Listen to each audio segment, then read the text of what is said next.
Puss in Boots: The Clever Cat's Grand Adventure. Once upon a time, there was a poor miller's son named Jack. When his father passed away, all Jack inherited was a scruffy gray cat. Jack sighed, "What am I supposed to do with a cat? I can't even afford bread." To Jack's surprise, the cat stood up on its hind legs, tipped an imaginary hat, and spoke. "Master, don't worry. Just give me a pair of boots and a bag, and I'll make your fortune." Jack was stunned, but decided he had nothing to lose. With his last few coins, he bought the cat a small pair of boots and a sturdy bag. The cat, now called Puss in Boots, laced them up, slung the bag over his shoulder, and said, "Trust me, master, your luck is about to change." Puss set out for the forest, where he filled his bag with carrots and lettuce.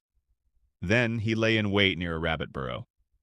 Before long, a plump rabbit sniffed the vegetables and hopped right into the bag. Puss tied it shut and headed to the castle. At the castle gates, Puss bowed deeply before the king and presented the rabbit. "Your Majesty, this is a gift from my master, the noble Marquis of Carabas," Puss said with a flourish. The king, pleased with the fine rabbit, said, "Thank your master for his generosity." Over the next few weeks, Puss repeated this trick, catching game and presenting it to the king. Each time he praised the Marquis of Carabas for his thoughtfulness. The king grew curious about this mysterious nobleman. One day, Puss overheard that the king and his daughter, the beautiful princess, would be traveling along the riverbank in their royal carriage. Puss rushed back to Jack and said, "Master, go bathe in the river and leave the rest to me." Jack, confused but trusting Puss, obeyed. While Jack bathed, Puss hid his clothes and ran to the road.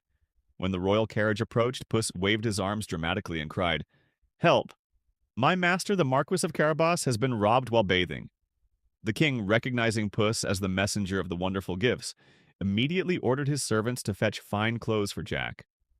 Dressed in the finest silks, Jack looked like a true nobleman. When the princess saw him, she blushed and couldn't take her eyes off him. The king invited Jack to ride in the carriage, and Jack, though nervous, played along, charming the princess with his kind smile and gentle manners. As they traveled, Puss ran ahead to a vast field of golden wheat, where farmers were hard at work. "Listen carefully," Puss told them. "The king will pass by soon. When he asks whose fields these are, tell him they belong to the Marquis of Carabas. If you don't, the king's soldiers will destroy your crops." Frightened, the farmers nodded. Sure enough, when the king's carriage rolled by, he admired the fields and asked, "Who owns this fine land?" "The Marquis of Carabas, your majesty," the farmers replied. The king was impressed by Jack's apparent wealth. Puss ran ahead once more, this time to a grand castle owned by a cruel and powerful ogre. The ogre was feared for his magic and his terrible temper. Undeterred, Puss knocked boldly on the door. When the ogre answered, Puss said, "I've heard you're the most powerful creature in the land. Is it true you can transform into any animal?" The ogre grinned. "Of course." With a puff of smoke, he turned into a ferocious lion, roaring so loudly that the walls shook. "Impressive," said Puss, pretending to tremble. "But surely you can't turn into something small like a mouse."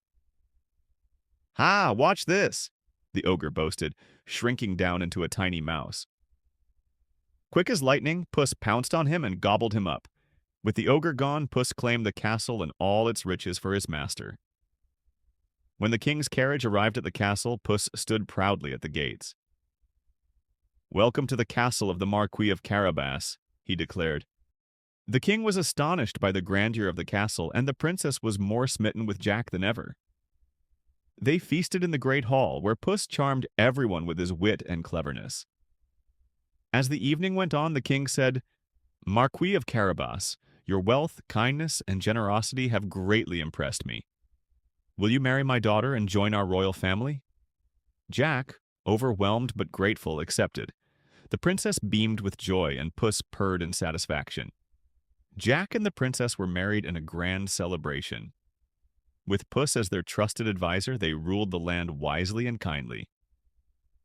Puss spent his days lounging in the castle, enjoying fine fish and cream, knowing he had changed his master's life forever. So they all lived happily ever after.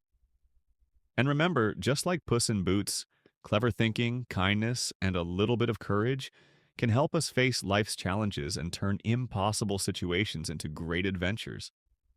No matter how small or ordinary something may seem, it can hold the power to create big changes. So always believe in yourself and don't be afraid to dream big. Good night and sweet dreams.